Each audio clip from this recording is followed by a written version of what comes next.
but they're coming from all these different news outlets that all have different biases. Luckily, there is a solution for that, and that is the sponsor of today's video, Ground News. Ground News solves that. So if you're somebody who wants unbiased news coverage, and it is ground.news/Johnny Harris. Thank you again, Ground News, for sponsoring today's video. Thank you, Ground News, for sponsoring today's video. Thank you, Ground News, for sponsoring today's video, because it allows me to see the bias, helps you round out your reading. That helps me cut through the noise. Massive discount right now. 50% off. Right now, Ground News is giving 50% off to anyone who signs up using my link. Hopefully it can help you, like it has me, become a more critical thinker about today's crazy news cycle.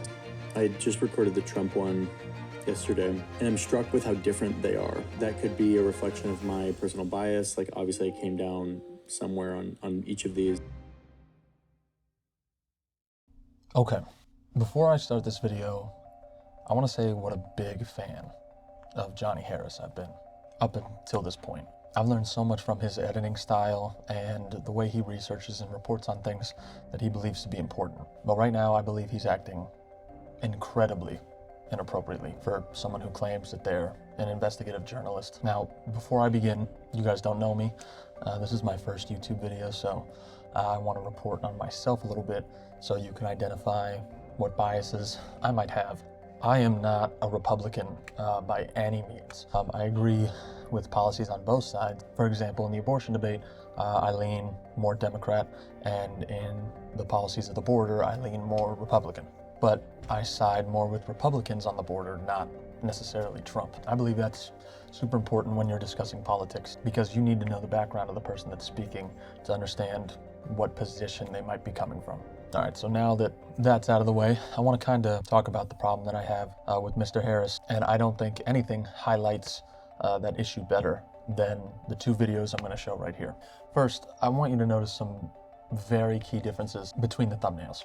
Obviously, there's a specific painting that Mr. Harris and his team are trying to form, whether it's intentional or not. There's a very clear distinction between the tones before you even click on the video. Also, something that's going to come up later, look at the differences in length.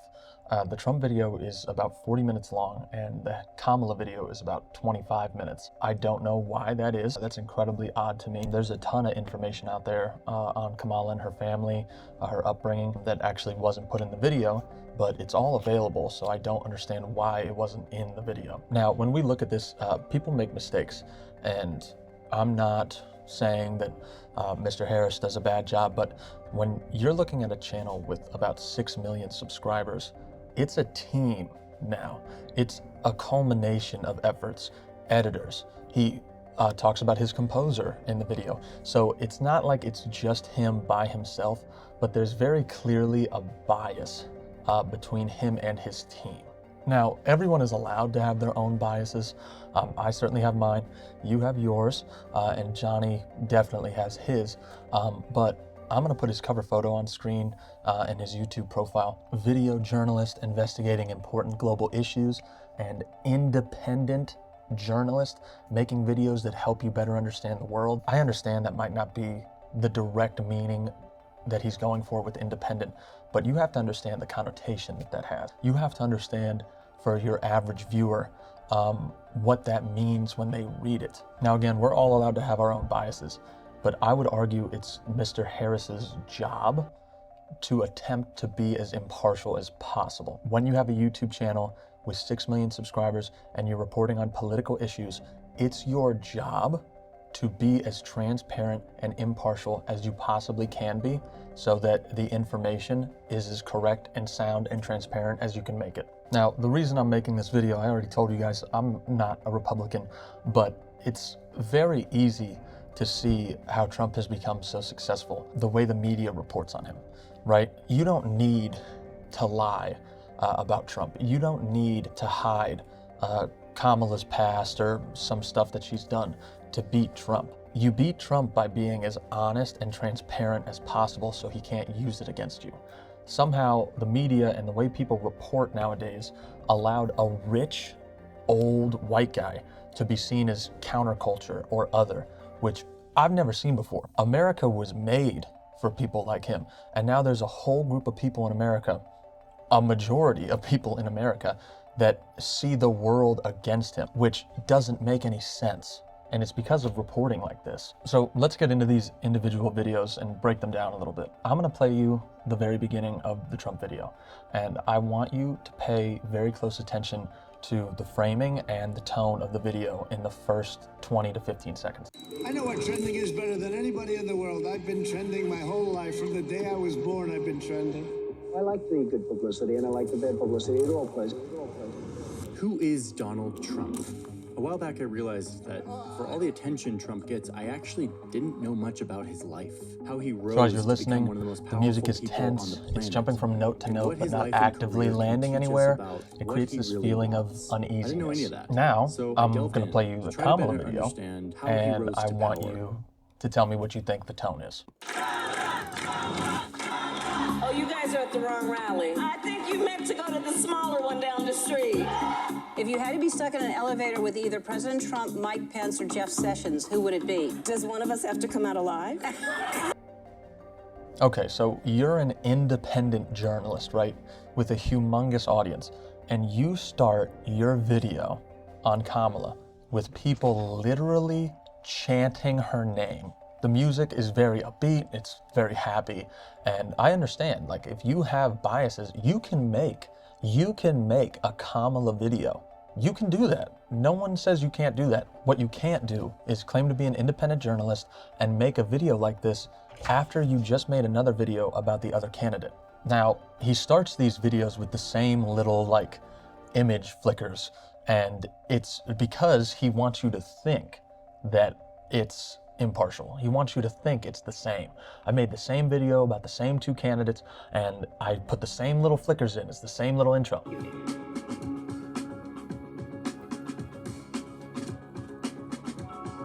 My mother had another lesson. Rich, ruthless and famous, known for the buildings he's built and the wives he's divorced. It's not. It's very clearly not. And this is where it moves from a simple mistake to purposeful deception for me. Johnny Harris is obviously smart. He's making a ton of money making these reporting videos. He knows how to communicate what he wants to communicate. People have analyzed his editing style over and over again. There's YouTube videos solely about the way that he edits, frames, creates tension, creates moods, because he's so good at it. This is as close as I can say to purposeful. I don't want to, get sued here or whatever, but I mean, you take a guy who's a professional, who knows what he's doing, who's been doing this for years, and this is what he does. It makes you wonder. Now, obviously, before these videos go out, like, they screen them, they all watch them over and over and over again. So it's not like, someone with 10,000, 8,000 subscribers is just rushing something out. They screen this, they watch this over and over again. Some YouTubers even have focus groups they play it for. So this was vetted, and this was deemed the best possible, representation of what we wanted. Now, I personally believe Johnny did an incredible job with the Trump video. I mean, Johnny even holds up his book, which he indicates that he read, The Art of the Deal. That's dedication. That's what you should do. He criticized Trump perfectly. I thought he brought up a really good amount of valid criticisms that people have, levied against him over the years consistently. But again, when we watch the Kamala video, which is 15 minutes shorter, Johnny has no indication that he read Kamala's book. It's called The Truce We Hold, and I believe that would have been incredibly beneficial for someone to read. Not even Johnny necessarily, but someone to read, at least look up the Spark Notes and kind of, get into it. I mean, it tells her entire life story from a first-person account. Like, I don't understand how that wouldn't be beneficial. And if you did read it, that's good, but I don't understand why you would show Trump's book and not Kamala's if you did read it. And again, Trump video was amazing. I thought it was great. The problem is the difference between the two. Now, Johnny starts the video talking about Kamala's upbringing, and this is where the problems start pretty immediately for me. He talks and kind of paints this vibe like her upbringing was normal. Kamala did not have a normal upbringing. Now, I don't know what type of people you know, but I don't have two parents with 2 PhD degrees from UC Berkeley, one of the most prestigious institutions in the country. Kamala's parents are incredibly successful individuals. Her dad immigrated from Jamaica and went to UC Berkeley to get his PhD in economics, and her mom went to UC Berkeley from India and got her PhD in endocrinology and nutrition, I believe. I'll fact check myself, I'll put it on screen. So she has 2 parents from very different walks of life. They're going to UC Berkeley at a time when civil rights issues are an all-time high, and that's actually how her parents met, which Johnny reports on. But the whole framing of growing up in Oakland, California, and like the normalness of it, it was not normal. Her parents are incredibly successful, top-tier, intelligent people, which is a good thing. You don't need to hide her parents' success because Trump is, grew up rich. Kamala grew up with incredibly successful people. Now, Kamala says that her mother was the defining person in her life, and Johnny highlights this. In the video, he plays multiple clips of Kamala talking about her mom. My mother was a brilliant, 5-foot-tall, brown woman with an accent, and it was mostly my mother who raised us. So my mother, that was my mother. But Johnny barely touched on her mother's life. When Kamala's talking about how she shaped and, right and wrong and what made her even get into politics, it's her mom.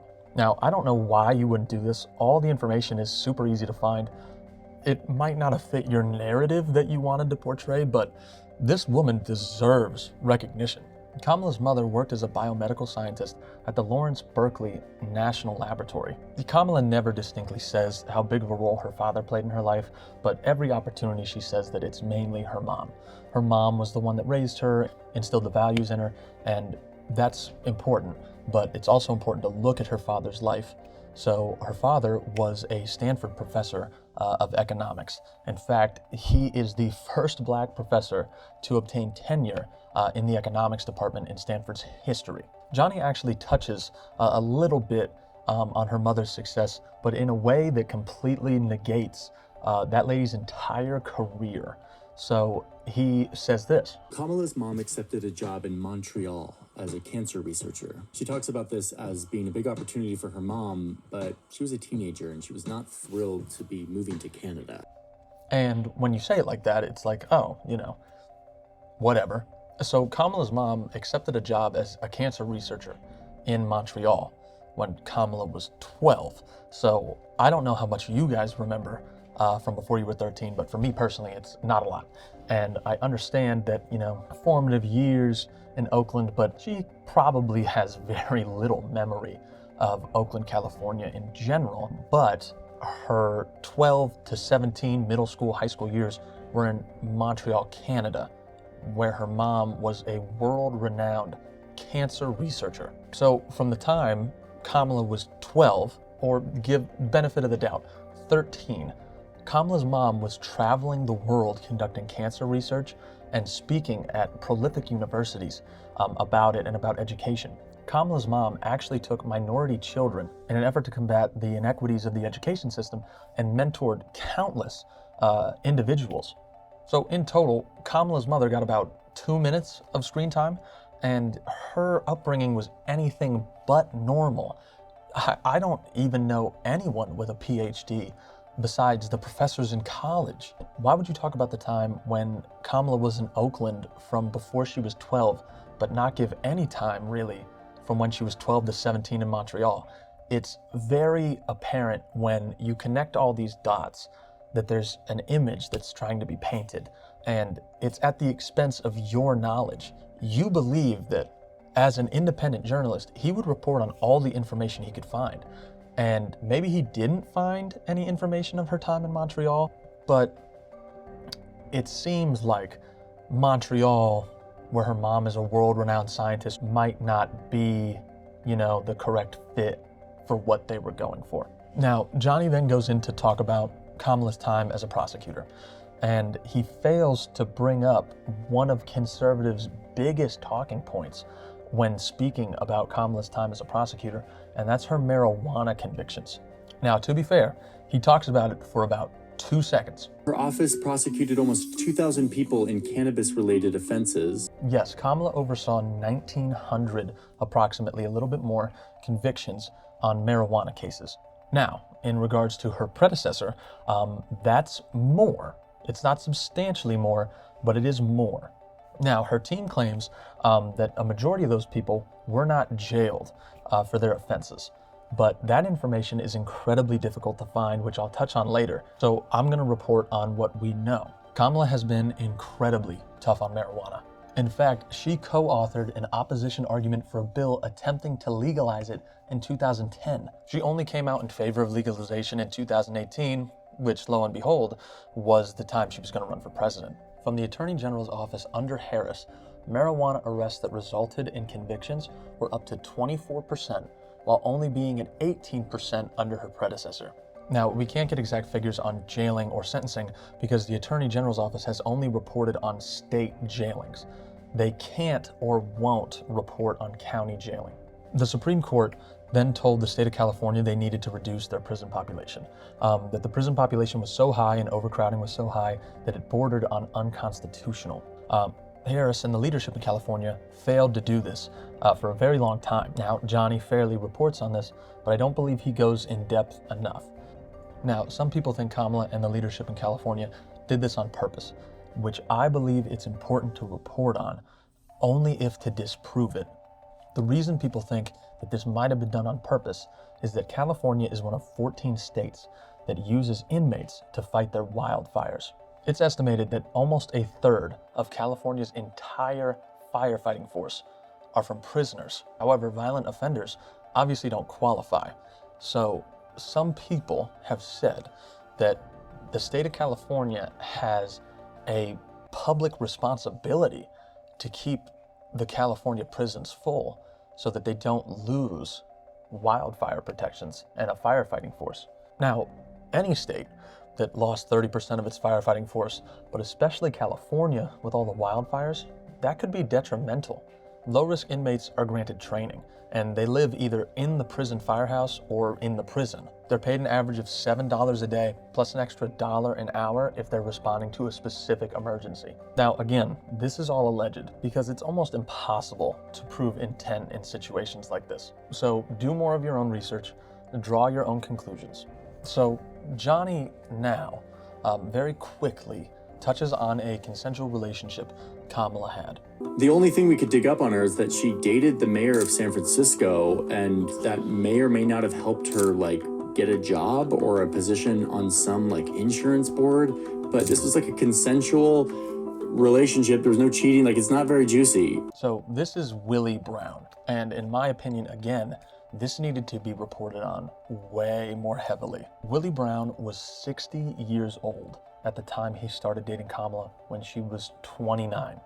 Willie had already been married. He was separated from his wife, but they were still technically married. Willie Brown would eventually go on to become the mayor of San Francisco. But before that, he appointed Kamala to 2 separate boards in California. That was her first introduction into the government, into the system, because that was her first position. Now, Johnny brushes this under the table completely within 3 seconds and says he may have gotten her a position on an insurance board. Remember, Willie Brown was investigated by the FBI for 5 years. Willie Brown was investigated for appointing individuals to positions that indicated a conflict of interest. So in the mid-1990s, Willie Brown appointed Kamala to 2 boards, but the most important one to remember is the California Medical Assistance Commission. The major functions of this commission are to direct and review proposed contracts for Medi-Cal services negotiated by the executive director of the commission. And I'll explain a little bit more what that means and how that could possibly, again, everything is alleged, possibly implicate Kamala and Willie Brown in a very tangled system. So to recap, the person who ended up being the mayor of California dated someone 30 years younger than them, appointed her to her first government position at the California Medical Assistance Commission, which oversees their state health insurance and what they cover. She has no previous medical background. And Willie Brown is on the board of Common Spirit Health. What's Common Spirit Health? It's a religious healthcare system. again, do your own research, draw your own conclusions. But in my personal belief, as a reporter, it's your job to give people the best information you can. And if you think that Johnny Harris, with 6 million subscribers, with a full team, didn't come across any of this information at all, I think that's an issue. And I don't think that's the truth. And reporting on it for 3 seconds and sweeping it under the rug when there could have actually been major implications, and it's already used to discredit her. At the very least, you have to bring these things up and give people the information so that when they hear these discrediting statements, they have a background of it, they have more knowledge about it. Now, Johnny goes into Kamala's time as vice president, and it's the highest position she's ever held in government. But he says that you can't really look at her time as vice president because the president calls the shots, and it's not her administration. When you talk about her being the border czar, right? A lot of people say she wasn't the border czar. It doesn't necessarily matter, and here's why. In March of 2021, a resolution in the House of Representatives says, whereas on March 24th, 2021, Vice President Kamala Harris was named border czar in charge of leading efforts to stem migration. Biden was later quoted in a video saying it's not her full responsibility and job, but she's leading the effort. Since President Biden said she was leading the effort, I think it's fair to look at where the border is now. I think when reporting on Kamala's life, the statistical success of the highest position of government she's ever held is important to report on, which he does slightly, but not nearly in depth enough. Harris did in fact attempt to limit immigration from countries in Central America. The main way they did this was by attempting to increase the quality of life of those countries, mainly through financial American aid. Now, immigration from these specific Central American countries has fallen about 35% according to the Washington Post as of right now. This is great. I don't understand why this wouldn't be reported on. However, also according to the Washington Post, they say it's difficult to tie success to Kamala due to immigration increasing from other countries. They offer no additional information on this conclusion. Border crossings as of January 2024 are at the lowest we've seen in a really long time. However, in December, they faced an all-time high apprehensions of 250,000 for the month. That's 250,000 people in 30 days. Now, obviously, this is a super complex issue with ramifications and blame that we won't be able to see for years, but it's important it's reported on so people have the knowledge. You can't just show a graph with no numbers and glaze over it. Now, let's look at the endings of these videos. The end of the Trump video, Johnny talks about voting and how you need to go out and vote, that it's important. And at the end of the Kamala video, he directly links to voter registration and shows a graph that people don't vote. Powerful person in our country, the leader of the country. Because leaders lead with their personal experience as a guide. And this woman has lived a life that allows her to relate to a lot of everyday Americans.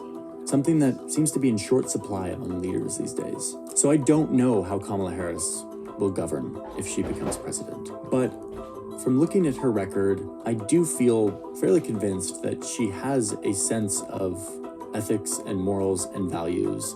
And I think that is important to consider. So if you are of voting age and you're an American, let me tell you one thing for certain. You are likely to not vote. In this country, only half of the people between 18 and 29 who are eligible to vote actually turn up. So our democracy is totally distorted because not everyone's voice is counted.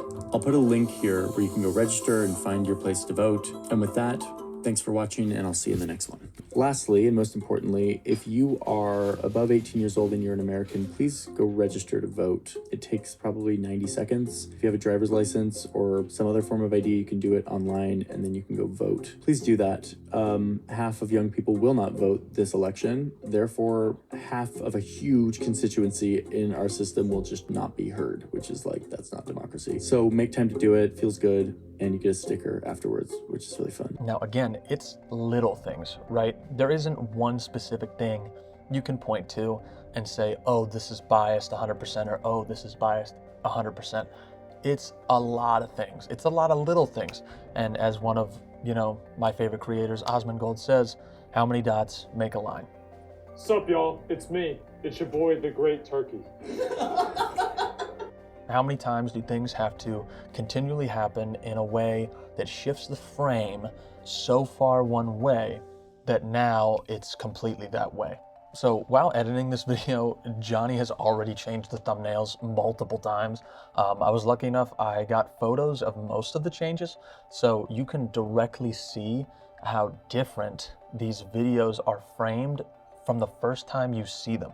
And now he's made them exactly identical, and it must have been because of valid criticism. But your team looked at this, your team knew it was going out, and you didn't think that there would be, you know, negative backlash, not because of the video, it's because of the difference. You have to understand that you're an independent journalist. You stated it. You have a responsibility to the people who watch you, especially if young people watch you. You shape their minds. They trust you. You cannot put this stuff out in such a shaded light.